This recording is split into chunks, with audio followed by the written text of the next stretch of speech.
Menabung atau invest ya. Sesuai dengan episode ke-15. Kalau biasanya harus ada sapaan dulu, Pak. Kita ketemu lagi di acara Ngopi Hitam, ngobrol pintar, hidup tambah manfaat. Masih bersama saya Broco dan Mr. W. Nah, hari ini kalau tadi biasanya saya ngomong episode 15 adalah episode yang spesial. Ini diganti karena yang spesial bukan episodenya tapi topik dan narasumbernya. Oh, keren hostnya, bukan? Hostnya sudah terlalu istimewa kalau hostnya. Sudah tahu nih, Sobat Zoomer udah tahu kita itu istimewa bagaimana begitu. Jadi, Mr. W, kalau sudah saya hitung tuh hampir 6 episode, itu tamu yang diundang di kedai kita itu laki-laki. Iya. Keseringan laki-laki. Nah, ini khusus episode 15, karena 15 itu 1 tambah 5 itu 6. Kenapa? Iya, karena 15 dikurangi 9 itu 6. Enggak, kenapa 1 sama 5 sama dengan 6? Ya nggak apa-apa, ya biar pas-pas aja sebenarnya. Oh, iya. Karena jawaban sebenarnya karena bukan 7. Karena bukan 7 ya. Makanya kita ngundangnya narasumber. Simpel aja. Karena nabung bukan 7. Atau nginvest, simpel aja. Iya. Nanti kita tanya. Hari ini kita ngomongin nabung atau nginvest bersama Nur Fitriani Nur Iman. Beliau adalah financial planning. Iya. Kita sudah bukan sering sih, baru 2 kali ini kita ngobrol sama beliau. Kemarin beliau terlibat dalam WLCP, Women Leader Coaching Program, Class Program, terkait dengan financial planning. Dan hari ini kita undang beliau karena gini, episode 14 kemarin kita bicara tentang ekonomi, kayaknya berat gitu, dan ada chat masuk DM di Instagramnya Ngopi Hitam. Makanya kalau mau usul tema, follow IG-nya Ngopi Hitam, terus nanti DM saja mau tema apa yang diobrolin. Nah, kebetulan setelah episode 14 kemarin, pada nanya tuh follower IG-nya Ngopi Hitam, kira-kira apalagi ya tema episode 15 yang hubungannya sama ekonomi dan membuat kita nggak bingung lagi harus ngapain menghadapi yang kemarin dibicarakan itu, resesi atau apa itu. Nah, akhirnya obrolannya berlanjut kepada ya udah nabung aja. Terus ada yang nanya, mendingan invest. Lah, kita bingung nih. Ini sebenarnya nabung atau nginvest. Nah, itu hari ini. Jadilah judul. Di Ngopi Hitam itu karena kita selalu ngobrolin sesuatu yang hot dan hit. Jadi apa saja yang jadi objek pembicaraan kita, apa aja yang jadi tema obrolan kita, selalu bisa jadi tema Ngopi Hitam. Salah satunya adalah perdebatan 2 kubu antara kubu nabunger dan investor. Ya gitu. Sangat Dan kita hadirkan wasitnya. Wasitnya adalah orang yang kompeten. Jadi kita sapa, halo Kak Nur Fitriani Nur Iman, atau kita panggil aja dengan Kak Fitri, apa kabar? Baik. Assalamualaikum warahmatullahi wabarakatuh semuanya. Waalaikumsalam warahmatullahi wabarakatuh. Beda ya renyah ya, kalau biasanya episode sebelumnya itu 3 laki-laki, ini 2 laki-laki dan 1 perempuan. Jadi agak ada kerenyahan tersendiri gitu ya. Biasanya kita agak Oke. Tapi nggak bisa ngalahin kerenyahan suaranya Mr. W. Oke, koneksinya sepertinya terganggu. Ayo. Kak Fitri koneksinya sebenarnya tadi terganggu. Nggak bisa nyanyi kerenyahan suaranya Mr. W gitu kira-kira. Jangan lu yang ngomong biar. Oh iya. Kak Fitri yang ngomong. Tadi kan terputus. Dia ngomong lagi dong. Oh iya. Harus begitu ya. Iya. Aduh, mohon maaf. Ini udah pakai 2 masih juga. Mohon maaf. Tadi. Oke. Udah kedengeran ya? Udah. Baik. Iya. Bagus. Tapi tetap loh suara saya masih kurang renyah lah dibandingin suara Mr. W. Jauh banget. Luar biasa. Biasa. Nerima order pernikahan wedding ya. Itu ntar di ending. Di ending. Oke. Q&A. Kak Fitri, jadi obrolan saya dengan Mr. Wi yang berawal dari DM di Instagram yang Kompi Hitam, akhirnya terjadi perdebatan yang cukup sengit. Nabung aja atau invest aja? Ada yang, saya mendingan nabung, saya mendingan invest gitu. Padahal kita sendiri juga ngobrol gini, belum tentu tahu ya apa bedanya nabung sama invest. Karena saya nabung di bank ya saya anggapnya invest gitu. Kalau menurut Kak Fitri, apa sih bedanya nabung dan investasi? Oke, jadi gini nih, nabung sama invest sebenarnya dua-duanya adalah kegiatan mengumpulkan uang, sama dong gitu ya, tapi tetap ada bedanya. Jadi kalau definisi gampangnya, kalau kemarin kan katanya udah bahas soal ekonomi Indonesia, kalau sekarang kita ngomongin ekonomi keuangan sendiri aja ya gitu, jadi bahasa saya nggak akan berat-berat nih gitu. Jadi kalau nabung, itu pasti 1 tambah 1 sama dengan 2 gitu ya. Tapi kalau investasi 1 tambah 1 bisa jadi 3, bisa jadi 4, tapi bisa jadi minus 5 gitu. Kenapa? Karena si nabung tadi itu jaminan mutu lah ya gitu ya, dijamin LPS, udah gitu suku bunga rendah, resiko rendah gitu kan. Sementara investasi tidak ada jaminan LPS-nya. Tapi si investasi ini bisa ada kemungkinan uang kita berkembang dan mengalahkan inflasi. Nabung untuk ngalahin inflasi agak berat. Karena walaupun sekarang ya gitu inflasi 2 tahun ke belakang ini tuh rendah banget. Tapi kalau kita ngomongin inflasi pendidikan dan inflasi secara umum, itu jauh gitu. Inflasi pendidikan bisa 15%. Sementara pertumbuhan uang kita di tabungan itu paling berapa sih? 1%, 2%, potong pajak lagi 20%, potong biaya admin, ya dapat 0,5% lah setahun gitu. Jadi akhirnya angka itu nggak nyampe untuk bisa ngalahin si inflasi gitu. Ya. Tapi kan ini ya, apa ya tadi disebutin, nabung itu kan low risk gitu ya. Betul. Ya itu, jadi kan ada juga sebuah istilah high risk high gain. Nah jadi apa namanya? Apakah kalau nabung doang nggak boleh gitu? Boleh nggak sih nabung doang? Tentu boleh. Boleh. Boleh. Kalau nggak nabung? Ya nggak boleh. Ya investasi berarti kan ya. Nggak dua-duanya. Nih, aku kasih sedikit slide ya, sebentar aja ya. Boleh nabung, tapi asalin gini nih. Boleh. Bentar, udah masuk belum?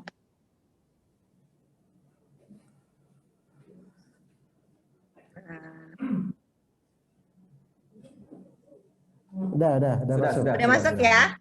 Nih, boleh nabung asal yang pasti udah tahu punya tujuan nabungnya ini untuk apa dan kapan. Ya, sebagian besar saya sarankan klien itu kalau nabung untuk dana darurat lah. Terus biasanya untuk tujuan jangka pendek 1 sampai 5 tahun. Terus boleh nabung nggak mau investasi, asal punya duitnya nggak berseri gitu ya. Kalau udah jadi konglomerat nggak mau investasi boleh nabung aja gitu. Duit nggak berseri nggak laku. Ada gue logam. Oh iya. Saya ada logam seribuan loh. Nggak ada serinya loh. Benar. Iya kan sumpah. jadi ya sebenarnya boleh ketika cuma nabung saja. Yang penting tadi ya apa ada kriterianya. Yang dimasukkan untuk dana darurat tujuan 1 sampai 5 tahun itu kayak apa sih, Kak Fitri? Jadi misalnya nih ya gitu, Mas Wi jadinya, Mr. Wi, misalnya buat persiapan anak kita nih sekolah gitu kan. Jadi kan tadi tujuannya jangka pendek nih. Kalau yang udah menikah, udah punya anak, jangka pendek itu misalnya untuk nyiapin anaknya. Misalnya nih kayak anak aku yang paling kecil umurnya 4 tahun. Berarti untuk dia masuk SD itu berarti aku siapinnya di tabungan aja. Karena jangkanya pendek, kurang dari 5 tahun gitu. Buat yang masih single nih misalnya, banyak teman-teman di sini yang masih pada single. Mau nikah gitu kan. Jodohnya belum ada, nggak masalah, siapin dulu aja dana nikahnya gitu kan. Nikahnya misalnya sekarang udah umur udah siap nikah nih, udah matang gitu ya, udah umur 26, 27. Nah, kan bisa terjadi menikahnya bisa kapan aja nih, kalau tiba-tiba jodohnya datang, maka si dana menikah itu bisa kita siapkan di tabungan aja. Jangan meresikokan uang kita untuk hal yang tidak perlu. Kembali, tabungan itu adalah low risk low return. Maka kita simpan untuk tujuan-tujuan jangka pendek aja, gitu. Yang pasti-pasti gitu ya. Yang Bakalan pasti-pasti kita aja. mau pakai gitu kayak tadi kan menikah gitu contohnya gitu. Anak Tapi menikah itu yang penting ada pasangan temannya. ada nabung, ada lawannya itu berat. tergantung yang ngomong, kalau yang ngomong kita begitu, tapi kalau yang ngomong Kak Fitri tadi enggak loh, dia yang penting ada tabungannya dulu, gampang nih kayaknya. Oke. Iya, Kak Fitri. Karena jodoh itu bisa tiba-tiba datang, pluk, dikasih sama yang di atas jodoh. Tapi kalau tabungan harus datang gitu. Pasti mau ngomong gitu dia kan. Kalau tabungan ujuk-ujuk ya Kak. Iya. Benar. ya kumpulin dulu lah, harus ada usaha dulu kan. Ya, Kak Fitri, kalau tadi ngomong pendidikan ya, misalkan kelas umur 4 tahun masuk SD kan pendek. Tapi kan sekarang ada nih istilah banyak tabungan pendidikan sampai dia kuliah gitu. Persiapan kuliah kan panjang juga itu, sekitar berapa? 10 tahun. Sampai kuliah. Nah, itu tabungan atau gimana tuh? Pasti punya nih ya. Mr. Wi kayaknya punya tabungan pendidikan nih banyak ya. Ya, tergantung jumlah anak sih.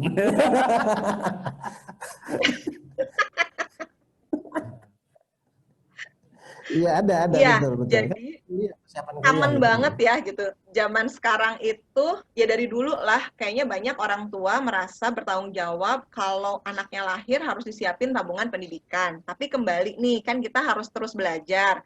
Makanya harusnya pada rajin dengerin Ngopi Hitam gitu kan ya. Ilmunya banyak gitu kan. Jadi kita endorse nih ya. Jadi si tabungan pendidikan itu boleh banget, tapi kembali namanya judulnya tabungan. Memang itu memaksa kita untuk menabung dan mengatasnamakan tabungan itu atas nama anak kita, sehingga rasanya kalau mau ngambil tuh nggak enak gitu. Aduh, masa sih aku ngambil tabungan anakku, nanti dia nggak sekolah gitu kan. Jadi akhirnya si uang sekolah anak kita akan aman tersimpan di tabungan pendidikan. Kembali, tabungan pendidikan oke, cocok buat jangka pendek. Misalnya untuk kalau misalnya kayak anak saya yang umur 4 tahun ya buat SD. Kalau SMP udah jangka menengah tuh gitu. Misalnya kalau anaknya baru lahir nih, teman-teman ada yang anaknya baru lahir, maka tabungan pendidikan cocok untuk persiapan playgroup, TK dan SD. Tapi kalau nyiapin buat uang kuliah, which is misalnya anaknya baru lahir, berarti akan dipakai 18 tahun lagi, masih lama banget gitu kan. Si tabungan pendidikan ini nggak akan bisa catch up dengan inflasi pendidikan. Apalagi yang tinggal di Jakarta. Nggak di Jakarta doang ya. Di kota-kota besar di Indonesia, uang sekolah SD, SMP, SMA, itu biayanya itu udah sangat melangit. Nanti aku kasih sedikit gambaran juga ya, tentang uang sekolah SD, atau gambaran yang paling gampang, aku sendiri deh gitu ya. Waktu zaman kuliah, tahun 96, langsung ketahuan umur gitu ya. Tahun 96 itu satu semester SPP aku tuh cuma 500.000. Aku tanya nih sama ponakan yang masuk kuliah sekarang di Bandung, aku tanya satu semester udah 10 juta. Gitu. Jadi kebayangkan inflasi pendidikan itu tingginya tuh tinggi banget. Maka kalau kita hanya menyimpan semuanya di tabungan, maka si uang ini tidak akan berkembang mengikuti inflasi pendidikan. Jadi kita ngerasa aman nih, udah nyimpan uang kok di tabungan pendidikan buat anak kuliah, ternyata by the time anaknya kuliah, uang kuliahnya udah mencapai angka ratusan juta, tabungan pendidikan kita baru nyampe puluhan juta. Akhirnya nggak nyampe. Iya. Gitu. Jadi gini, kadang-kadang mungkin kita suka ya mungkin termasuk saya gitu ya. Pada saat dulu kan misalnya ini bukan diiming-imingi tapi diperlihatkan oleh pada saat kita menabung tabungan pendidikan. Begitu ngeliat nanti 18 tahun lagi ngeliat angkanya tuh kayak gede banget sekarang gitu ya. Fitri misalkan 100 juta gitu misalnya. Gede banget 100 juta. Oke, tapi itu ternyata 15 tahun lagi mungkin 100 juta jadinya berapa gitu kali ya. Nilai uangnya berubah gitu kan begitu. Jadi seru nih. Nah, sebelum kita panjang lebar sebenarnya boleh loh mau chat kalau mau nanya boleh chat atau langsung raise hand juga boleh. Iya, ya raise hand terus ngomong. Kalau cuma angkat-angkat doang dia nggak ngomong, Ya, percuma. kan dia cuma mau raise hand aja, mau senam aja, kan boleh aja. Boleh. Ini udah ada langsung tanya tuh. Oh iya. Satu pertanyaan dulu deh sebelum kita. Satu break. pertanyaan Oke. sebelum kita. Ini ada yang private, private ke saya ini. Iya, Jadi iya, bagus iya, chatnya private ini. Oke, kita dari rapat CPEN. Kalau ibarat iklan, judul TV dulu, Baby Boomer sampai dengan Gen Y, biskuit ya, pilih mana, Snip atau Snap, Fintech atau Sun, kayak gitu. Ini bukan pertanyaan, ini dia ngasih tadi awal-awal itu. Yang milih mana gitu, Iya. ibaratkan seperti itu. Nah ini kalau pertanyaan ini, selain tabungan pendidikan, apakah asuransi pendidikan untuk anak itu bagus, Kak? Selain tabungan pendidikan, apakah asuransi pendidikan untuk anak itu bagus, Kak? Oh iya. Ya, sama ya. Langsung jawab aja ya, Bro Coy ya. Boleh. Siap. Oke, siap. Jadi sebenarnya gini, asuransi pendidikan itu tidak ada yang namanya produk asuransi pendidikan. Karena itu sebetulnya adalah asuransi jiwa. Gitu. Asuransi jiwa yang ditambahin produk investasi, kemudian dibungkus, dan akhirnya dibilanglah ini asuransi pendidikan. Sebetulnya gitu. Tapi basicnya sebenarnya itu adalah asuransi jiwa. Karena intinya semua produk asuransi base-nya adalah asuransi jiwa. Tinggal dia mau gabung, mau jadi produk sama apa gitu ya. Nah, si asuransi pendidikan ini biasanya banyak teman-teman mungkin pas baru lahiran, ada teman lama datang nengokin, ya ampun selamat ya. Ujung-ujungnya, udah punya belum asuransi pendidikan buat anaknya gitu kan. Jadi itu tuh biasanya trik yang selalu terjadi. Agak deg-degan nih mau ngasih kado atau aku harus jual, aku harus beli gitu ya.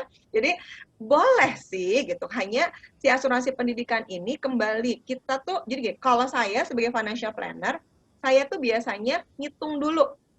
Jadi ibarat kayak mau pergi ke kota gitu ya. Saya akan nentuin dulu saya mau pergi ke kota mana nih.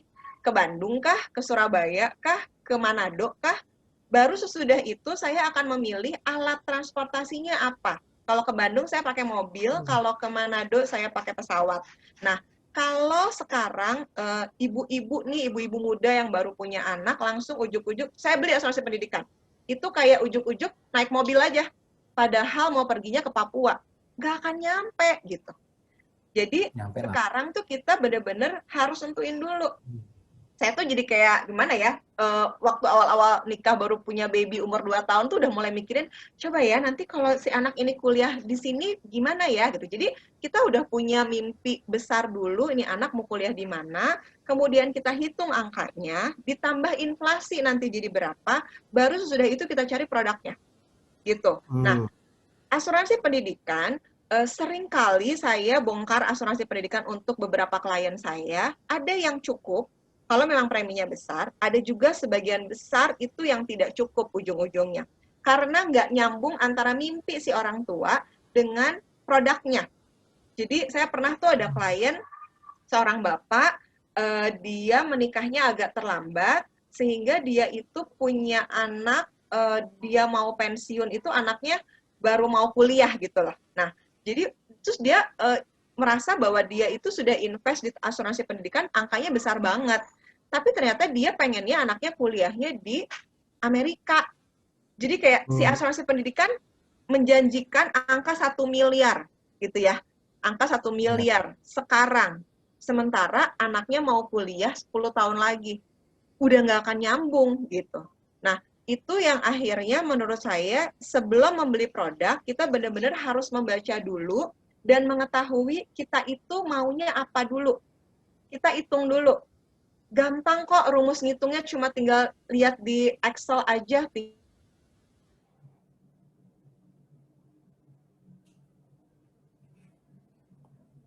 Kesalahan bukan pada layar TV Anda. Zaman dulu. Ya, zaman dulu biasanya ada tulisan tuh. Kesalahan bukan pada layar TV Anda. Itu tahun 82 tulisan di TV ya. Oke, sembari kita break dulu ya. Kita break dulu sama. Udah? Ya. Tapi kita oh iya, gimana? Ada mau break loh. Datang lagi. Iya. Lanjut. Ya. Kak Fitri. Jadi intinya adalah tentuin dulu nih mau pengennya anaknya sekolah di mana dulu. Terus kita hitung angkanya. gitu. Kalau asuransi pendidikan rata-rata sebagian besar itu adalah dia kan menjanjikan ya. Jadi kayak nanti di tahun ke-5 akan keluar sekian, tahun ke-10 akan keluar kesekian gitu ya. Artinya dia menjanjikan angka tertentu sehingga sebetulnya itu adalah produk yang low risk, tapi artinya low return juga gitu. Nah, sementara kalau buat saya nih, kalau untuk pendidikan anak, kita harus menggabung antara produk low risk dengan produk yang medium risk dan produk yang high risk. Tergantung anaknya mau jangka waktu pendidikannya berapa lama lagi. Jadi kalau misalnya anaknya mau masuk SD 2 tahun lagi, ya udahlah tabungan pendidikan nggak apa-apa. Anaknya mau masuk SMP 5 tahun lagi, asuransi pendidikan oke. Tapi kalau mau kuliah 18 tahun lagi, yuk hajar, masukin ke produk yang resikonya agak lebih tinggi untuk bisa mendapatkan return lebih tinggi karena jangka waktunya masih lama. Gitu. Oke. Makin seru ya obrolannya, makin ibarat motor udah masuk gigi 3 ini. Kita sebenarnya. Oke, nanti masih ada pertanyaan-pertanyaan juga di chat, tapi seperti biasa. Tapi kalau misalnya ngomong asuransi kan lu ngasuransiin juga buat anaknya. Cuman kecil kan karena cita-citanya mau kuliah di STAN. Oke, kita break dulu ya. Oke, kita lanjut di sesi berikutnya.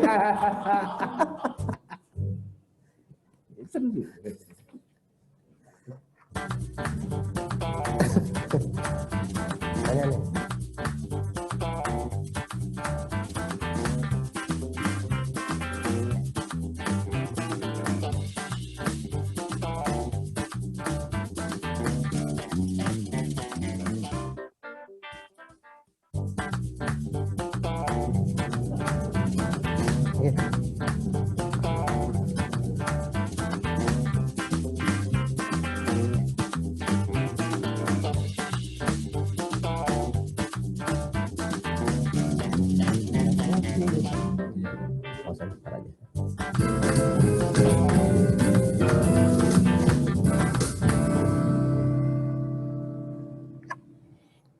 Oke, Mr. Wi, kembali lagi tadi setelah tadi ini asuransinya kecil aja, tabungan pendidikannya kan kuliahnya mau di STAN. Iya, kan tujuan saya kuliah mau di sekolah kedinasan, gratis. Gratis, nggak bisa ngeluarin biaya, kos lah paling minimal. Oke, tapi Mr. Wi, sebelum kita lanjut, ini kok pertanyaannya udah gas ini. Kak Fitri izin baca aja ya, baca pertanyaan. Ini kayaknya list pertanyaannya kita nggak usah lah ya. Udah lumayan banyak ya. Ya, boleh chat di mari gitu bahasanya, di sini boleh chat atau mau resen juga nggak ada masalah. Ini dari Irwan H. Apa pilihan yang paling optimal bagi kita untuk mengalokasikan dana untuk masa depan di tengah kondisi ketidakpastian saat ini? Covid, ekonomi, resesi, saham drop, emas sudah terlanjur tinggi. Pertanyaan nih, monggo langsung pilihan investasinya apa kira-kira? Sebenarnya ini tergantung sama profil resiko setiap orang nih. Aku kasih sedikit gambaran ya, Broco ya, sebentar ya.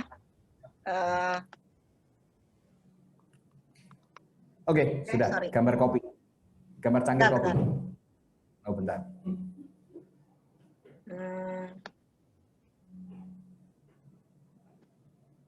Aku ada ini sebentar ya, mana ya?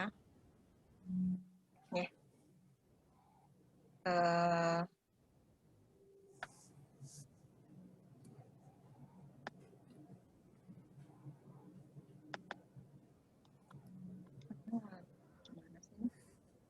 Ya, ntar Mas. Kok nggak bisa sih? Mau dibukakan slide dari sini? Bisa juga, di sini kita ada slide. Boleh Mas. Yang itu Mas, yang pandemi 2020 sama dengan resesi global. Oke, pandemi 2020 ininya sama dia dengan tetap mau ininya ini.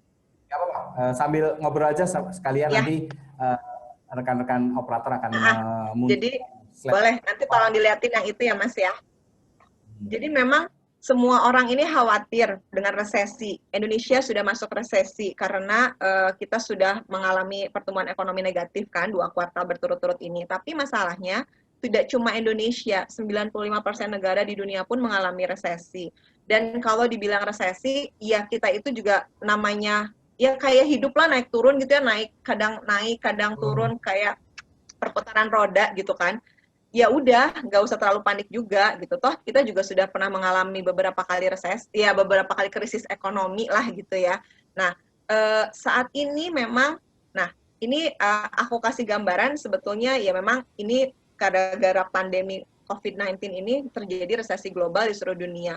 Ini saya kasih gambaran tergantung kepada profil resikonya nih. Kalau misalnya termasuk yang aku nggak berani, aku mau yang konservatif aja, boleh tetap simpan uang cash untuk minimum 6 bulan pengeluaran hidup gitu ya, untuk sebagai dana darurat.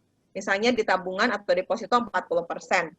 Kemudian mau obligasi, saat ini pemerintah lagi ngeluarin, lagi gencar-gencarnya ngeluarin surat hutang ya, dari kemarin ada SR, ada sukuk gitu kan, itu juga bisa menjadi pilihan. Kalau misalnya mau disimpan 30%, oke. Kemudian mau coba reksadana saham, karena saat ini indeks harga saham gabungan lagi rontok, mau beli, ini adalah waktu yang tepat. Atau bahkan mau coba ke saham langsung, saham-saham blue chip yang kita tahu kondisi perusahaannya baik-baik saja, fundamentalnya oke, ya udah kita beli deh 10%. Nah, persentase ini itu berbeda-beda tergantung sama profil resiko setiap orang gitu. Oke, Bro Cok, udah itu aja, tolong di close lagi. Terima kasih. Terima kasih. Jadi Iya, jadi beda-beda gitu. Maksudnya kayak saat ini tuh momen yang tepat banget kalau untuk orang-orang yang sangat high risk profiling itu membeli saham sebenarnya. Karena banyak saham-saham perusahaan blue chip yang kondisinya sebetulnya perusahaannya baik-baik aja, tapi karena didera kondisi ekonomi dan corona seperti ini, lagi pada gitu, turun banget. Itu tuh adalah waktu yang tepat banget lah gitu. Kapan lagi diskon, ayo belanja gitu. Jadi kalau emang berani dan ada uangnya, ayo gitu.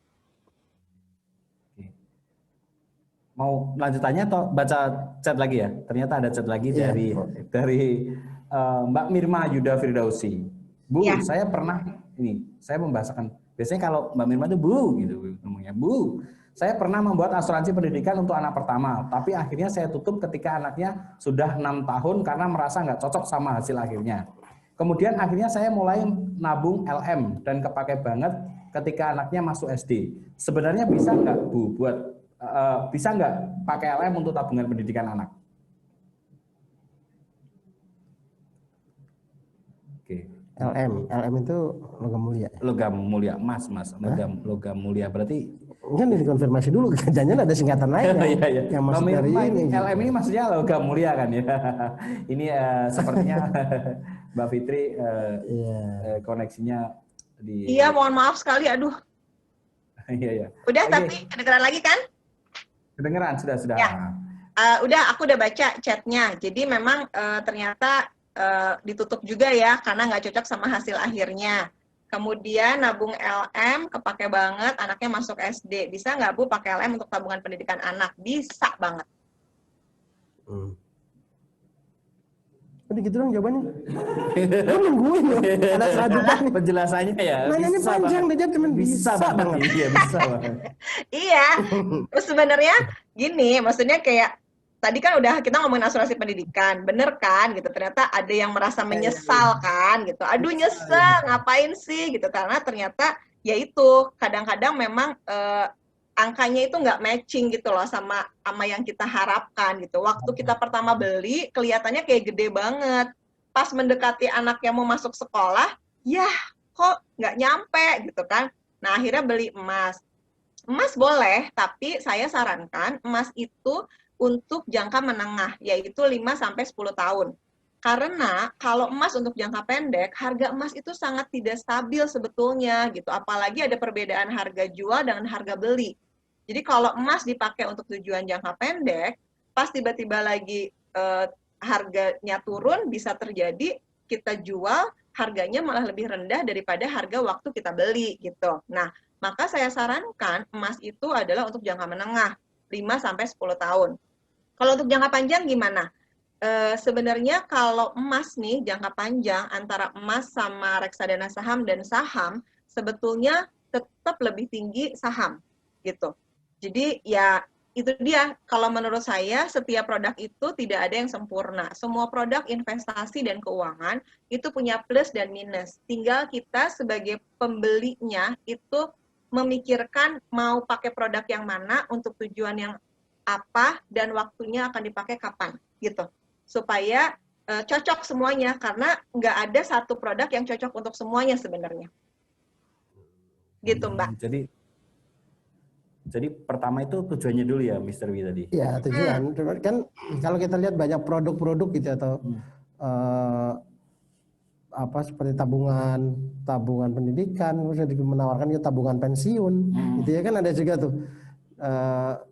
Tapi gue ngambil sih tabungan pensiun. Karena pensiun dari. Karena nggak ngambil. Tapi tadi yang disampaikan Bu Mirma ya betul itu. Kalau dia masih penting ya baru 6 tahun, saya udah lulus SMA gitu, baru nyadar gitu, oh iya ya kecil ya gitu, udah lama tuh, udah lama intinya, perjalanannya udah lama. Telatnya itu udah telat banget gitu. Udah telat banget. Kalau gitu sih saya tadi karena pertanyaannya adalah nabung versus investasi, kalau menurut Kak Fitri nih, kenapa sih kita harus investasi? Kenapa harus investasi gitu? Kenapa harus investasi? Oke. Nah, kalau kenapa harus investasi, boleh tolong dilihatin slide yang itu nggak, Mas? Kenapa harus investasi? Oh, ada. Slide itu judulnya kenapa harus investasi ya? Iya. Yang pertama, karena kita tinggal di Indonesia, which is inflasi itu tinggi. Ini saya kasih data dari BPS inflasi di Indonesia selama beberapa tahun terakhir. Memang dari 2015 itu memang sudah agak rendah ya gitu. Ini inflasi BPS secara umum kan gitu. Tapi kembali diingatkan bahwa menabung saja tidak cukup untuk semua tujuan. Karena si menabung ini akan kalah dengan inflasi gitu. Ini inflasi umum. Kalau inflasi pendidikan angkanya bisa lebih tinggi. Nah, ditambah bukan cuma masalah inflasi doang. Karena kita adalah orang yang penghasilannya masih terbatas. Kecuali yang tadi saya bilang, nggak usah invest, nabung aja. Kalau penghasilannya udah tidak terbatas, udah tinggal kipas-kipas doang, ya udah nggak usah invest, nabung aja, nggak masalah kok, gitu kan. Tapi masalahnya kita punya pendapatan yang terbatas, tapi kemauannya tidak terbatas. Oleh karena itu, kita masih harus berinvestasi, gitu. Terutama kalau menyangkut masalah biaya pendidikan anak dan pensiun juga ya sebenarnya. Ada slide yang berikutnya, Mas, yang tentang uang sekolah. Uang sekolah, uang jajan ya maksudnya. Yang tadi sebelumnya sekolah kasihan 300 gitu. Yang sebelumnya lagi Mas, yang uang sekolah SD. Nah, ini saya kasih gambaran ya tentang uang sekolah SD di Jakarta gitu. Dari 2012 uang pangkal awalnya 20 juta, SPP 600.000. 2016 uang pangkal 30 juta, SPP-nya 1,9. 2019 naik lagi. Dan ini akan terus naik sebenarnya. Itu yang mengakibatkan kita harus berpikir secara cermat bahwa ayo kita invest. Karena kalau kita nabung doang, slide yang berikutnya tuh Mas, aku kasih gambaran. Nah, ini kalau mau nyiapin sekolah anak gitu ya. Kalau nabung butuhnya 4 juta per bulan, kalau investasi butuhnya lebih kecil. Tetapi tentu ada resiko gitu. Oke, tip slide-nya udah. Terima kasih. Luar biasa. Nah, bicara resiko. Nah, ini sebelum kita masuk pertanyaan ya. Ya. Ini kan banyak, mungkin pertanyaan begitu banyak, misalnya awam gitu, mulai kata investasi gitu. Pertanyaan paling awal kan aman nggak sih gitu? Iya. Karena itu yang kadang-kadang membuat orang ragu gitu. Iya kan, aman apa enggak gitu. Takutnya saya investasi misalnya tabungan saya kan sekitar 3 miliaran nih. Saya investasi. Takutnya habis kan repot juga kan gitu ya. Tabungan saya 3 miliar itu. Iya. Males kayak logaman semuanya. Karena nggak ada serinya. Oke. Itu logam yang banyak ditanyakan oleh awam termasuk saya gitu. Iya. Ya kembali, tadi saya bilang tidak ada satu produk apapun juga yang 100% aman. Semua produk keuangan punya resiko. Even tabungan dan deposito yang dijamin oleh LPS pun ternyata tidak bisa terbebas dari resiko inflasi. Gitu kan? Kalau masalah si emas juga punya resiko. Kalau kita belinya emas fisik, kemudian kita simpan, terus kita lupa atau terjadi kemalingan, bisa terjadi juga. Gitu kan? Reksadana dan saham yang begitu terpengaruh dengan efek mau tiba-tiba Presiden Amerika Donald Trump ngomong apa aja ngaruh tuh ke IHSG gitu. Jadi maksudnya kayak ya begitu, namanya produk pasti ada resikonya. Jadi kembali menurut saya dalam prinsip investasi adalah don't put your eggs in one basket. Tujuannya supaya kalau pas pecah ya nggak pecah semua gitu. Kayak sekarang nih Mr. Wee kan tadi Broco kan punya tabungan 3 miliar ya gitu kan. Tabungan aman. Terus emas batangan ada 5 kilo kan. 7,2 kilo. Oke. Oh, salah. Kayaknya sih 65 kilo deh. Itu lemak. Lanjut Iya kan? Jadi saat ini tuh kalau yang udah punya saving emas LM itu langsung ngerasain manfaatnya karena di saat kondisi dunia panik, semua takut sama resesi, harga emas tiba-tiba ngelonjak tinggi banget. Gitu. Jadi waktu emas di Januari 2020 waktu masih COVID-19 di Wuhan doang nih, belum nyampe Indonesia, emas itu 1 gramnya masih 700 ribuan. Langsung mendekati Maret, sekarang itu per hari ini harga emas 1 juta. Agak turun sih, kemarin udah sempat lebih mahal ya gitu. Jadi di saat kondisi begini emasnya naik nih gitu. Tapi yang punya saham kondisi begini, sahamnya lagi turun. Jadi itulah ada penyeimbang, ada yang turun, ada yang naik. Makanya kita harus punya si portofolio investasi yang sempurna gitu ibaratnya. Begitu. Luar biasa. Ya. Tadi ada yang raise hand dari Oh, boleh. Nomor kita. Iya. Jauh nih kayaknya tamu jauh Bu Ririn, monggo Bu, raise hand Bu. Mute. Iya, masih di mute. Masih Kalau kira-kira nggak mau dijawab sih nggak apa-apa. Tapi kalau silakan Bu Ririn. Bu Ririn, monggo Bu Ririn. Sekali dong nanya. Ya, Oh iya betul Bu. Boleh. Mbak Nur, panggilannya siapa sih Mbak Nur? Fitri aja, Mbak. Oh, Mbak Fitri ya. Saya Ririn. Halo Mbak Riri. Halo ya. Saya itu tadi dengar cerita Mbak Fitri bayar sekolah ya. Nah kebetulan saya mengalami kebetulan saya dengan anak saya itu selisihnya 30 tahun, tua banget ya. Oh. Jadi begitu saya bayar kuliah di universitas yang sama, kemudian IPS juga, gitu kan IPA dengan IPS biasanya kan lebih mahal yang IPA ya, SPP-nya ya, sekarang UKT namanya, di universitas yang sama, IPS juga gitu ya.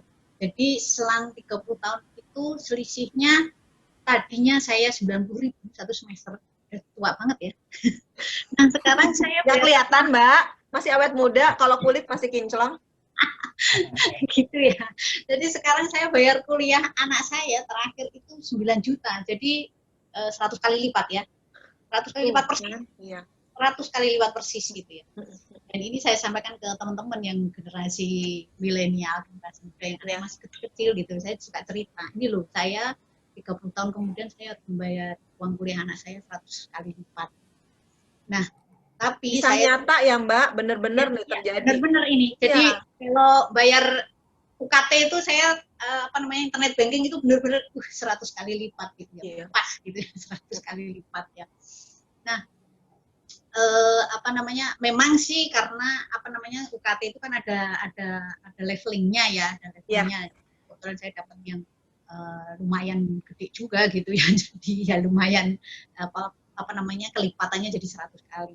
Nah, saya penasaran karena tadi cerita lebih baik nabung atau invest. Nah, saya itu modelnya konvensional. Jadi kalau mau beli sesuatu ya saya nabung dulu. Saya mau beli misalnya kendaraan ya saya nabung dulu gitu. Kecuali mungkin beli rumah karena harganya mungkin nggak mungkin kalau saya nabung dulu ya pasti pakai kredit. Nah, sekarang ini anak saya yang besar yang itu sudah selesai. Yang kecil ya, tapi yang kecil baru masuk kuliah ini. Nah, kalau tadi diceritakan tentang LM ya kemarin harganya kan cukup tinggi ya. Jadi saya tuh masih ragu-ragu apakah ya saya kebetulan punya sedikit LM tapi nggak sampai 5 kilo Mbak, nggak seperti Broco ya. Broco sampai nggak sampai 65 kilo juga ya? Berarti 65 kilo. Kalau Mbak kayaknya 40-an kilo nih. Katanya ada yang nyeletuk tadi kayak telur aja 5 kilo gitu. Nah, saya itu ragu-ragu mau saya jual, tapi nanti saya nggak bisa beli lagi. Ya. gimana. Kemudian saya kan tetap harus punya tabungan ya. Saya kebiasaan saya harus punya tabungan sekian. Kalau kurang dari sekian itu saya agak khawatir gitu ya. Meskipun saya PNS, ada BPJS ya. Apa namanya?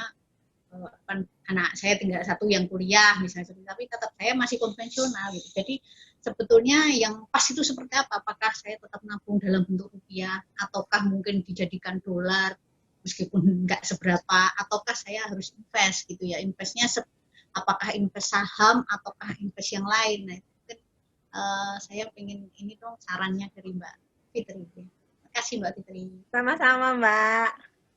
Oke, makasih banyak Mbak, testimoninya semakin meyakinkan bahwa inflasi pendidikan di Indonesia itu wow sekali gitu ya. Nah, kalau tadi pertanyaan Mbak adalah sekarang dia gimana nih? Bener sih Mbak saat ini tetap kan tadi saya bilang saya nggak bisa maksain. Tiap orang itu profil resikonya beda-beda. Ada yang konservatif kayak Mbak, ada yang moderat, ada juga yang agresif. Itu kan tergantung kenyamanan ya gitu. Nah, tadi Mbak bilang tetap pengen punya tabungan. Betul, tetap harus punya karena tetap untuk jaga-jaga dana darurat minimum 6 bulan ke depan. Jadi kalau tiap bulan mengeluarkan uang misalnya let's say 10 juta, idealnya itu ada disimpan di tabungan 6 kali 10 juta, which is 60 juta. Jadi kalau ada apa-apa masih aman lah gitu.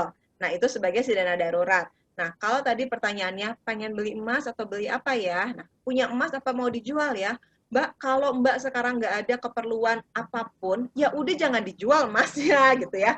Kalau kemarin saya ngumpulin emas, terus memang lagi renov rumah, terus kurang nih, yaudah aku jual. Ih, seneng banget dijual pas harganya lagi naik gitu ya. Padahal selama 3 tahun kemarin itu harga emas tuh bikin gitu, gemes banget. Nggak naik-naik sih gitu ya. Terus tiba-tiba ada corona ini, zut, langsung naiknya tinggi banget gitu. Nah, jadi kalau mau jual, ya tergantung kebutuhannya ada nggak. Kalau nggak ada, nggak usah. Biarin aja, tunggu. Karena toh nanti akan terus naik lagi juga, gitu. Nah, kalau mau beli emas, kapan ya? Sekarang udah mahal. Mbak, kalau terus nungguin, si emas itu tuh akan terus naik juga. Nanti saya kasih grafiknya si emas ya, Mbak, biar kebayang gitu. Maksudnya kayak emas itu harganya tuh, kalau tahun 97 aja, emas itu harganya 27.000, Mbak, per gram, gitu ya. Jadi kayak jauh banget lah gitu. Jadi kalau kita mikir nanti aja deh, nanti nggak akan nyampe-nyampe, akhirnya nggak jadi beli-beli gitu. Jadi investasi yang paling baik adalah investasi yang dibeli dan dilakukan gitu loh. Karena kalau cuma kapan ya? Jangan cuma angan-angan gitu ya. Karena kalau kebanyakan mikir nih, nanti yang ada udah ketinggalan kereta. Karena si harga emas ini secara jangka panjang dia walaupun pelan-pelan turun dikit, tapi dia tuh dalam jangka panjang akan terus naik gitu. Ya bayangin aja, emas dulu berapa sih? 27.000, 200.000, 500.000, sekarang udah 1 juta. Terus orang-orang masih kayak, nggak jadi beli, udah kemahalan. Nanti pas emas tiba-tiba harganya udah 5 juta, nggak kebeli juga segramnya. Bingung kan gitu. Jadi sama aja sih. Antar nunggu 6 juta. Jadi ayo Mbak, coba aja dulu, beli aja dulu. Nggak usah langsung beli 65 kilo ya, berat Mbak, beli aja dulu 1 gram, 2 kilo. Yang 65 kilo yang di rumah Mbak. Kalau itu adalah mas suami yang sangat berharga, tolong dijaga baik-baik kalau itu sih Mbak. Mas. Ini pertanyaannya banyak nih, sekilas aja nih baca. Oke, sambil dibaca ya, Mr. Wi? Ya. Enggak, kita bantu ya. Dia dibaca. Namanya pertanyaan. Yang mana nih? Untuk dijawab. Itu Kak Fitri juga bisa lihat. Yang ini ya? Yang investasi Sun? Bukan. Iya, banyak ini, tar dulu. Dari blue chip. Yang blue chip. Yang blue chip ya? Kalau saya punya uang idle, apakah saat ini saat yang tepat untuk memulai membeli saham yang blue chip atau nunggu harga seperti bulan Maret lalu? Karena hari Senin harga naik. Iya, Maret soalnya drop banget. Oke, aku kasih gambaran. Broco, maaf lagi, aku ada yang kemarin aku sempat bikin tentang grafik saham blue chip. Sudah tampil sebelum ini. Alhamdulillah, keren banget deh. Oke, jadi si grafik saham blue chip ini aku nggak mau nyebutin namanya ya, takutnya nanti kesannya aku merekomendasikan. Aku hanya kasih gambaran bahwa ini adalah salah satu saham blue chip yang ada di Bursa Efek Indonesia. Kalau mau dibeli, monggo gitu ya. Jadi apakah ini waktu yang tepat? Sebetulnya memang kalau terdalamnya kemarin nih yang ini ya, kemarin Maret. Sekarang tuh udah mulai naik, tapi kan kita juga nggak bisa prediksi nih akan makin drop atau malah membaik menjadi lebih baik. Nah, kalau mau ya coba beli gitu, karena sekarang sebetulnya kondisinya masih belum normal, masih 3.000. Tertinggi itu sebetulnya waktu yang posisi ini 4.000-an gitu.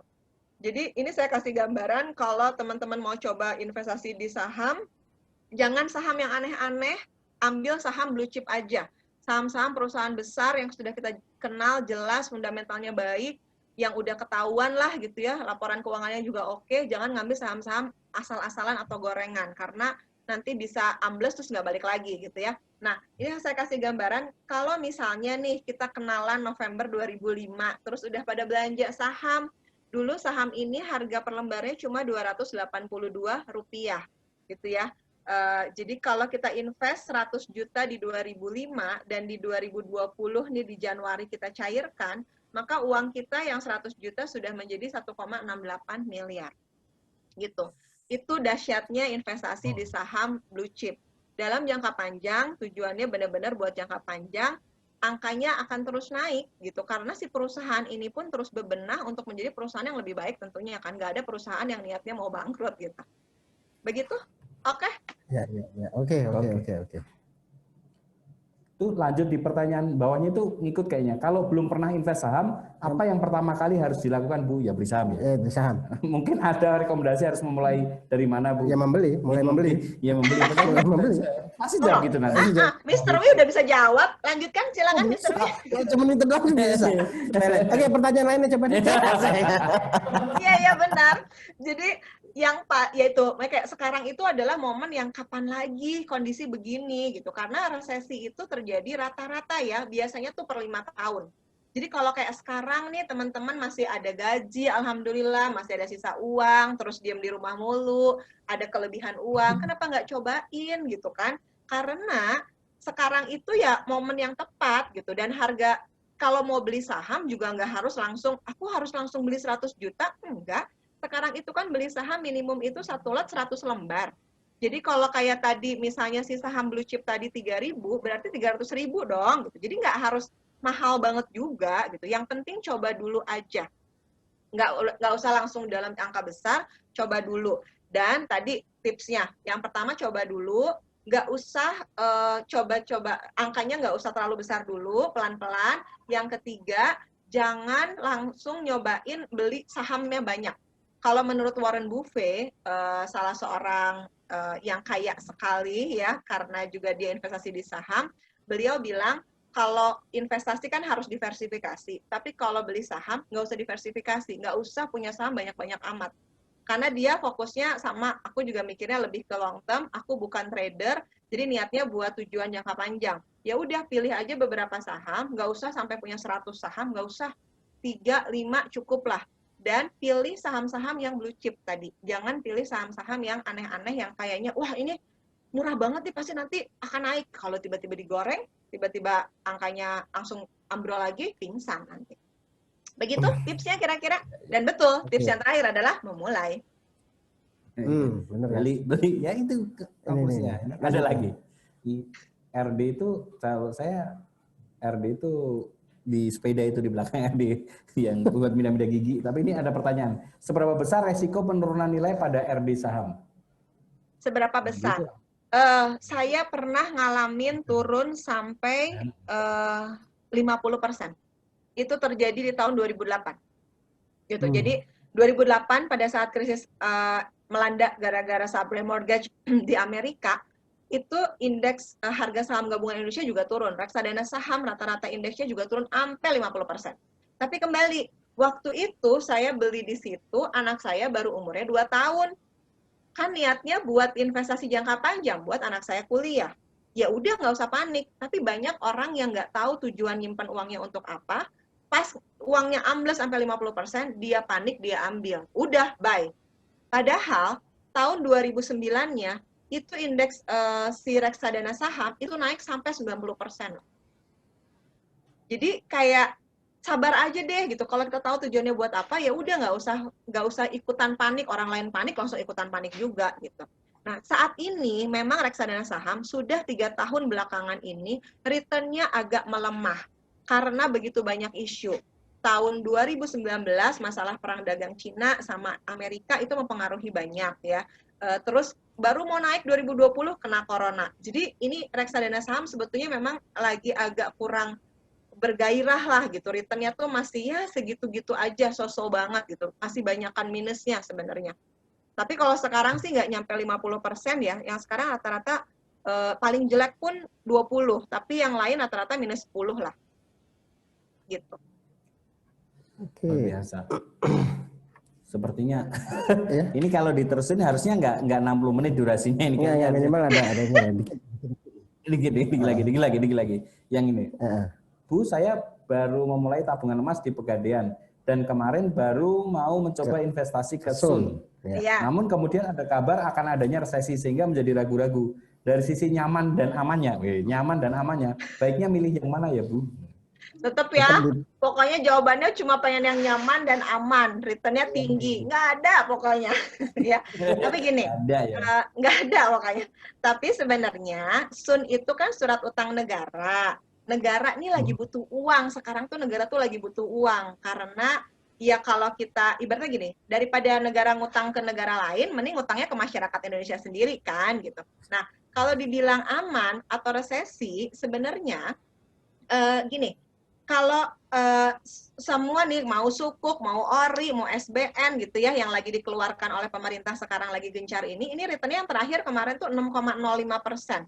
Potongan pajaknya cuma 15%, tidak sebesar deposito. Deposito itu rata-rata sekarang 5%, potong pajak 20%, bersihnya cuma dapat paling 3%. Nah, dengan berinvestasi di surat hutang negara, selain kita membantu negara, karena kita bisa menambah arus kas uang negara untuk menanggulangi berbagai krisis ekonomi ini di Indonesia, gitu ya, kita pun sebetulnya dapat dapat tiap bulan, dapat namanya yield obligasi, gitu ya. Jadi dapat tuh return setiap bulan. Nah, itu kan lumayan banget. Dan kalau mau dijual pun bisa dijual. Kalau butuh bisa. Kalau mau di hold sampai maturity date-nya 3 tahun juga bisa gitu kan. Nah, kalau dibilang, ntar deg-degan Bu kan mau resesi. Sebetulnya surat hutang negara itu dijamin oleh negara. Dan sudah dianggarkan di RAPBN. Setiap jatuh tempo itu pasti akan dibayarkan. Jadi nggak usah deg-degan, tenang aja gitu. Ya. Gitu. Jadi bisa diperdagangkan, yang bisa diperdagangkan tuh ori. Materi kemarin, materi ya kan? kemarin FGD. bisa FGD Bapak Kemarin yang saya habis jelasin mengenai Betul. Iya. Yang emas telur itu nggak usah dibahas. Nggak usah dibahas itu. Investasi properti atau nabung kesehatan ya. Tabung Oke. kesehatan.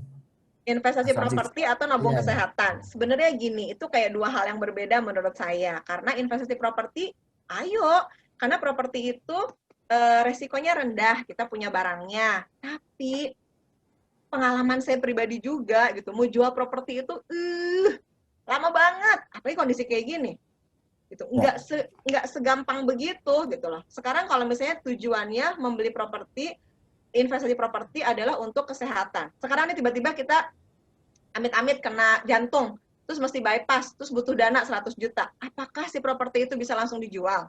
Kan enggak, padahal properti itu nilainya misalnya 500 juta. Tapi apakah kita bisa coplokin tuh jendelanya? Oke, saya jual lah 100 juta jendelanya doang. Kan nggak bisa gitu ya. Jadi intinya adalah kalau properti itu tuh kayak, kalau buat saya properti itu adalah uang nganggur. Memang buat investasi yang tujuannya benar-benar buat nyimpan uang dalam jangka panjang aja. Kecuali propertinya adalah kos-kosan atau kontrakan yang memberikan uang setiap bulan. Kalau itu oke, karena bisa ditabungin lagi sama kita, jadi liquid. Kalau invest properti, beli rumah di sini, rumah di situ, terus dikosongin, nggak jadi apa-apa, itu hanya akan menjadi aset tidak lancar dan tidak bergerak, dan tidak memberikan hasil uang secara real kepada kita dalam waktu segera. Ya. Begitu? Iya. Oke, jadi pertanyaannya luar biasa. Ini biasanya ada Kang Kopi nih. Bentar. Iya. Ini ada terakhir di chat ini nih. Gimana? Santara ya? Apa itu Santara ya? Coba saya browsing dulu. Santara itu, Atau kita tanya aja sebenarnya ke Pak Edi Bas. Iya. Pak Edi? Aku nggak pernah. Baik. Nah, dulu. Dia kayak kita kayak ada sebuah program gitu untuk Santara membantu investasi. UMKM itu, maksudnya Oh, FID ini ya. Jadi masyarakat bisa membantu UMKM lewat Santara ini. Santara Oh, ini Global gitu. Platform Digital Asset Exchange. Lewat platform ya. Ya. Oke, 5 penerbit saham di Santara bagikan dividen. Jadi modelnya sama kayak itu ya. Investor yang gitu-gitulah ya. Jadi kayak kita kayak nyimpen uang terus nanti dipinjemin ke UMKM gitu kali ya. Ya, betul. Oke. Itu tuh sebenarnya return-nya tuh besar banget gitu. Jadi ada beberapa klien saya juga invest di model seperti itu. Tapi bukan Santara ya gitu. Jadi kayak dia nyimpen uang, ada yang misalnya butuh ibu-ibu buat jualan gorengan gitu kan, butuh 5 juta, minjemnya 6 bulan nanti dikembaliin. Kemarin sih sebelum terjadi krisis ini itu lancar pembayaran, tapi kembali ya semua itu ada resiko gitu kan. Sekarang apa sih yang nggak terdampak? Banyak banget semua yang punya usaha pun lagi drop gitu. Saya juga sama, saya juga jualan ayam goreng sama jualan tahu goreng gitu ya. Saya punya kios juga gitu. Oh, omset turun tentunya dalam kondisi seperti ini. UMKM drop, iya drop gitu. Nah, kalau misalnya kita minjemin uang untuk orang-orang yang berusaha UMKM, ternyata mereka juga mengalami masalah, tentunya untuk pengembalian investasi kita pasti akan ada masa tersendat gitu loh. Jadi resikonya itu, karena ya namanya berbisnis, ini tuh sebetulnya model seperti ini tuh kalau menurut saya high risk high return sekali. Karena kita minjemin uang, which is dia pakai untuk usaha itu kan kita nggak tahu nih usahanya apakah akan stabil atau tidak, ya namanya juga usaha gitu kan. Nah, jadi kalau menurut saya, kalau memang mau invest di model seperti ini, boleh, tapi ingat komposisi uangnya. Jangan uang buat sekolah anak, buat masuk SD, aku masukin dulu deh yang model begini, aduh, nanti pas tiba-tiba butuh uangnya dikembalikan, nggak nyampe angkanya, agak beresiko. Tapi kalau niatnya adalah buat bantu, ya nggak apa-apa deh, buat jangka panjang, aku juga belum butuh uangnya, silahkan.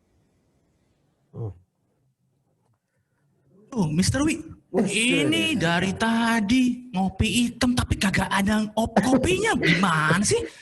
Iya Ini nih. pada ngomongin apa sih? Kok asik banget gitu sampai lupa mesen kopi di aku nih? Nabung atau nginvest. Wah, justru kalau nabung sama nginvest itu harus ada kopi. Karena Kang kopi nabung maksa. sama nginvest itu mirip banget kayak kita lagi nyeruput kopi. Waduh. Kalau Biasanya nyeruput kita kopi dikasih tuh loh. kalau nyeruput kopi nih, kan awalnya tuh pahit. Tapi kalau abis itu dikecap-kecap, ada muncul rasa asamnya, ada muncul rasa manisnya, kadang-kadang ada rasa banana, rasa pineapple, macam-macam gitu. Invest nabung tuh kayak gitu juga, ya kan? Awal-awalnya kagak enak, kita bisa beli jajanan jadi tertunda, mau jalan-jalan juga pending dulu gitu. Tapi lama-lama, kelamaan-kelamaan, mulai kelihatan manfaatnya gitu ya, mulai kelihatan earningnya, ada yang refundnya gitu. Nah itu dia tuh, makanya jangan ragu untuk menunda kenikmatan karena yang pahit biasanya berujung manis. Monggo kopi Mas Mr. Wi. Terus kita nggak dikasih nih. Biasanya kan dia ngopi kasih ke sini dulu, terus baru cerita. Diminum dulu. Aduh. Oh, gitu dong. Iya. Ini Kayaknya baru ngopi begitu hitam. sekarang ya. Ini baru acara. Tadi belum acara ngopi hitam. Iya. Ini baru. Ini baru ngopi hitam. Tadi baru mutih. Ya, karena air putih doang kita minumnya. Oke.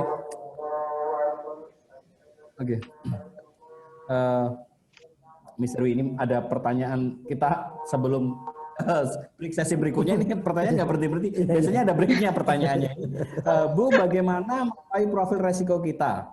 Lalu bagaimana menentukan pembagian persenan untuk tabungan, investasi saham, dan instrumen investasi lainnya? Ini asik nih. Asik. Oke. Kayaknya. Jadi nentuin profil resiko itu memang gimana ya? Ada sebetulnya ada basic question sih sebenarnya yang standar biasa saya suka kasih ke klien-klien saya. Jadi kayak saat ini nyimpen uang berapa persen di mana? Udah gitu kalau misalnya resikonya lagi drop, misalnya investasinya lagi drop, apakah mau langsung diambil atau enggak, itu tuh biasanya gambaran dari jawaban pertanyaan itu bisa sedikit menggambarkan tentang profil risiko. Tapi sejujurnya beberapa kali saya minta klien ngisi profil risiko seperti itu, ujung-ujungnya misalnya dia ngisi kesannya dia moderat, tapi ternyata dia itu agresif gitu ya. Jadi agak susah sih Mbak, profil risiko itu sebenarnya untuk dibilangin saya itu apa ya gitu. Nah kalau saya mungkin bisa dibilang saya moderat sedikit agresif, karena kalau misalnya investasi saya turun, saya nggak terlalu khawatir, udahlah nggak apa-apa, saya yakin bahwa itu naik lagi kok gitu, karena namanya kondisi ekonomi itu ya naik turun gitu. Nah, senyaman apa itu, masalah nyaman atau enggak sih Mbak, sepanik apa? Kalau kita gampang panik, menurut saya jangan deh, berarti Mbak tipenya konservatif. Aduh turun, aku nggak berani. Nah, berarti itu gampang panik kan, udah deh. Kalau gitu banyakin komposisinya 60% itu di resiko rendah aja gitu ya. Jadi kayak tabungan, deposito gitu. Emas bolehlah 20% gitu. Sisanya dikit aja di yang reksadana saham atau saham gitu. Nah, tapi kalau yang modelannya udahlah nggak masalah, santai aja gitu ya. Nah, itu berarti bisa dibilang ya udah yang resiko rendahnya tabungan sama deposito ya udahlah 30% aja gitu. Sisanya bisa langsung ke yang lain. Nah, kalau masalah persentase, saya itu tidak memberikan persentase baku harus berapa persen. Karena kembali semua ujung-ujungnya adalah uangnya mau dipakai untuk apa. Kalau misalnya ternyata anaknya 3, udah gitu butuh uang sekolahnya dalam waktu dekat semua, ya mau nggak mau uangnya pasti akan lebih banyak di produk-produk yang resiko rendah. Gitu. Jadi biasanya pembagian persentase itu saya fixkan pada saat memang ketemu dan ngobrol secara personal ya, jadi ketahuan gitu. Tapi kalau secara gambaran ya umum banget lah gitu. Oke. Itu pertanyaan terakhir, bagus. Yang sebelumnya ada lagi. Itu kopinya udah dicicipi, terus dihinain ke Bro Coy. Oh enggak, beda. Ini harus dikonfirmasi. Oh iya. Harus kita verifikasi. Aku juga mau kopi. Ini kopi asli. Ini kopi apa tadi bikinnya? Nggak tahu namanya di Mas Kang. Gayo. Ini namanya Pak Broco, Mr. Wi, Arabica Gayo Aceh Malam Diwa. Dari Mbak Siti. Waduh. Thank you Mbak Siti ya kopinya ya. Ya, terima kasih. Ya, makasih Mbak Siti. Karena memang nggak seperti biasanya. Kalau biasanya tuh kopi dibikin didangin dulu, kalian dicicip dulu, mungkin nggak aneh juga ya. Iya. Pertanyaan terakhir nih. Pertanyaan terakhir. Bu, perlu nggak consult sama financial planner? Karena rasanya banyak mau, tapi dana terbatas. Ya, kalau yang jawab dia ya perlu. Perlu dong. Ketawa dia kan ketawa. Nggak enak ya, ntar kesannya aku kayak jualan kecap. Oh, Anda tentu perlu gitu kan. Enggak. Iya.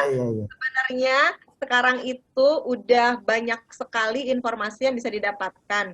Jadi kayak sebenarnya kalau saya tuh masih ngurusin klien karena kebanyakan klien saya itu lebih kayak pengen ngobrol gitu loh. Jadi saya ada suami istri gitu ya. Fungsi sebagai financial planner buat saya tuh lebih ke kayak ngedengerin cerita di balik uang. Karena banyak banget biasanya cerita di balik uang itu. Tapi kalau cuma ilmu basic nih, Mbak bisa tinggal googling, tinggal browsing, mau produk apa, mau seperti apa, itu informasi udah sangat terbuka lebar lah. Bisa dikerjakan sendiri selama ada kemauan. Gitu, bisa belajar sendiri, silahkan, gampang gitu. Iya. Jadi mau sama kayak kalau kita dokter juga kadang-kadang kan ke dokter itu kita ngobrol ya. Maksudnya akhirnya timbul keyakinan gitu kan modelnya gitu. Jadi kayak tadi mendengarkan cerita di balik uang. Iya, jadi makanya kalau saya ke Broco dia jarang cerita karena dia nggak punya uang. jadi semua cerita di balik uang nggak ada uangnya gitu. Bingung diam aja. Iya. Underestimate. Kasih tolong di screenshot, di foto coba itu rekening saldo tabungan. Saya nggak ada, ini dompet saya keluarin nggak ada, ternyata nggak ada duitnya karena semua ada di ATM gitu, ada di account gitu. Oke, luar biasa sekali. Sebenarnya biasanya itu kita ada 3 sesi. Ini kalau kita 3 sesi nanggung udah langsung close ya. Iya udah close aja dan waduh, kita ada Kopi Star BPPK Pancuran. Iya. Dan luar biasa sekali. Tapi kita sebenarnya pengen ngobrol lebih panjang lagi, cuma karena waktu juga dan ngopi hitam cuman waktunya 60 menit. Nanti kalau ada endorse masuk mungkin bisa kita up jadi 90 menit gitu. Nggak bercanda. Dan seperti janji kita bahwa kita obrolan santai siang Sebenarnya santai tapi benar-benar luar biasa loh, berbobot gitu. Dan banyak hal yang bisa kita, kalau pertanyaan tadi di awal, nabung atau invest, ya tergantung ternyata itu Mr. W. Nggak ada yang salah kalau nabung, nggak juga. Salah kalau investasi, enggak, karena semua tergantung tujuannya. Jadi yang perlu kita pertama kita tunjukkan adalah, yang perlu kita tahu adalah tujuannya, Mr. W. Oke, seperti biasa kalau ngopi hitam, kalau sudah jam ini, mau ada? Enggak, itu closing gue tadi. Oh, itu closing. Iya. Oh, udah kepake Itu ya. itu buat closing gue. Iya. Yang tadi itu. Iya. Aduh. Tuh, mikir Jadi lagi. ke Kak Fitri aja deh closingnya. Ke Kak, ya bertiga tetap. Oh ya udah, Ngopi tempat ya. boleh. Oke, Kak Fitri, 60 menitan lah kita ngobrol kira-kira. Daging semua isinya. Tapi mungkin apa sih closing remark dari Kak Fitri terkait dengan nggak cuma nabung atau invest sebenarnya, tapi lebih kepada kita ngomongin tentang ekonomi dari sisi kecil, yaitu keluarga gitu. Monggo Ya. Kak Fitri. Oke, jadi kalau intinya adalah saat ini kan semuanya rasanya seperti sedang sulit gitu ya, tapi selalu ingat bahwa di balik kesulitan pasti ada kemudahan. Jangan lupakan untuk terus berdoa gitu ya, rezeki itu udah ada yang ngasih, udah ada yang ngatur, kita berusaha sebaik mungkin untuk merencanakannya gitu ya. Saya hanya seorang perencana keuangan, tapi yang merencanakan itu adalah yang di atas, yang lebih besar lagi. Jadi kita pada saat kita membuat Closing remark, benar-benar closing ini mah. Enggak. Pada saat kita Iya. kira-kira apa? pada saat Kira-kira apa? Iya, sorry. Jadi pada saat kita merencanakan sesuatu tetapi tidak sesuai dengan harapan, jangan juga putus harapan gitu ya. Oke. Ya. Ya gitu ya. Ya. Oke, baik. Oke. Ke Mr. W. Yang tadi. Gitu. Yang tadi sih. Iya. Mr. W, mau nggak closing? Itu belum selesai loh Kak Fitri tadi. Kak Fitri mau lanjut lagi? Sambil pikir ya. Kak Fitri ada tambahan lagi? Ya, sudah kayaknya. Halo? Sudah. Halo? Iya. Masih kedengeran nggak? Masih. Cuma putus-putus. Iya, masih kedengeran. Iya, pokoknya intinya sorry banget ini. Aduh, mohon maaf sekali ini internetnya benar-benar pada udah pakai 2 nih. Jadi intinya itu pada saat kita sudah membuat rencana, kalau tiba-tiba ada yang berubah, pasti ya nggak pernah mulus semua jalannya. Jangan pernah putus harapan. Dan ingat, yang paling baik investasi adalah yang dilakukan. Beli. Closing saja. Habis ini. Diambil lagi. Gue mau ngomong itu, Ben. Udah lepas kacamata deh. Aduh. Masa nyari lagi. Masa nyari lagi nih. Iya, nyari lagi. Iya. Iya. Cari lagi deh. Cari lagi. Mungkin Kak Vita mau sampaikan lagi. Iya. Instrumen investasi itu kan banyak, ya nggak? Menabung ataupun invest itu sama adalah bagaimana kita melihat ke depan, ke masa depan, ya kan? Kan kita nggak mungkin. Kamu nabung buat apa? Buat kemarin? Nggak mungkin. Pasti ke depan. Dan masa depan itulah yang kita tidak bisa perkirakan, kita tidak bisa prediksi. Jadi bagaimana kita mempersiapkan itu, itulah kita bisa pilih antara menabung atau investasi. Tergantung tujuannya. Itu. Kalau demikian. Luar biasa. Jadi kalau saya tadinya mau lakukan gitu ya, saya closing remarknya adalah terima kasih. Dan ngopi hitam selalu ngobrolin sesuatu yang hot dan hits, yang tentunya kalau hari ini kita bicara tentang investasi dan nabung, sebenarnya investasi nggak hanya uang, banyak investasi seperti pengalaman, ilmu dan lain-lain. Intinya kalau kita berinvestasi pasti akan kita menuai sesuatu di kemudian hari. Itu saja dari saya. Sampai ketemu di acara Ngopi Hitam episode ke-16 dan jangan lupa untuk selalu follow Instagram Ngopi Hitam. Dari saya, Chris Gojo dan Mr. Lee. terima kasih. Assalamualaikum warahmatullahi wabarakatuh. Makasih Kak Fitri. Panas setengah hati, ku mencintaimu, ku memiliki dirimu, setulus-tulusnya jiwa akan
Sungguh matiku selalu membutuhkan kamu, memiliki, mencintai dirimu, kasihku tak akan pernah membuat diriku menyesal. Sungguh matiku, hidup bukan selalu membutuhkanmu.